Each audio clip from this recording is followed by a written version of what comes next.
పశ్చిమాసియాలో ఉద్రిక్తతలు క్షణక్షణానికో మలుపు తిరుగుతున్నాయి. ఇరాన్ ఇజ్రాయెల్ మధ్య కాల్పుల విరమణకు ఒప్పందం జరిగినట్లు అమెరికా అధ్యక్షుడైన డొనాల్డ్ ట్రంప్ ప్రకటించినప్పటికీ ఘర్షణలు కొనసాగుతూనే ఉన్నాయి.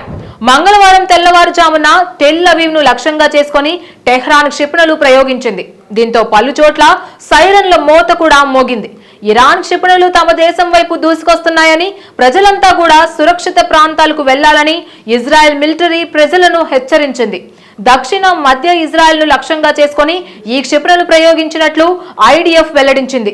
జెరూసలేం, బీర్ షెబా ప్రాంతాల్లో దాడులు జరిగినట్లు తెలుస్తోంది.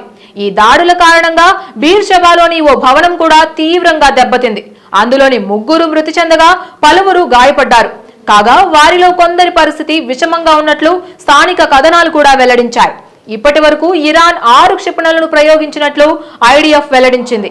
టెహ్రాన్ కాలమానం ప్రకారం తెల్లవారుజామున 4 గంటల తర్వాత ఈ క్షిపణులను ప్రయోగించింది. అంతకుముందు ట్రంప్ కాల్పుల విరమణ ప్రకటనపై ఇరాన్ విదేశాంగ మంత్రి అబ్బాస్ అరాగ్చి స్పందిస్తూ తాము ఎలాంటి ఒప్పందం చేసుకోలేదని తెలిపిన సంగతి కూడా తెలిసిందే. మంగళవారం తెల్లవారుజామున 4 గంటల్లోపు టెల్ అవీవ్ దాడులు ఆపితేనే తాము కూడా సంఘర్షణలను నిలువరిస్తామని ఆయన తెలిపారు. ఈ పోస్టు చేసిన కొన్ని గంటలకే ఇరాన్ మళ్లీ దాడులు చేయడం గమనార్హమనే చెప్పాలి.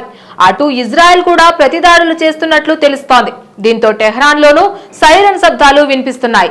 ఇరాన్ ఇజ్రాయెల్ పూర్తి కాల్పుల విరమణకు అంగీకరించాయని ట్రంప్ ట్రూత్ సోషల్ వేదికగా ప్రకటించిన సంగతి తెలిసిందే.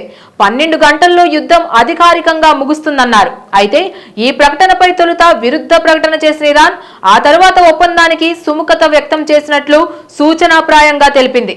మరోవైపు ఇజ్రాయెల్ ఇప్పటి వరకు ఎలాంటి ప్రకటన చేయకపోవడం గమనార్హం. Please subscribe to the channel and download the Politicos app from the links in the description.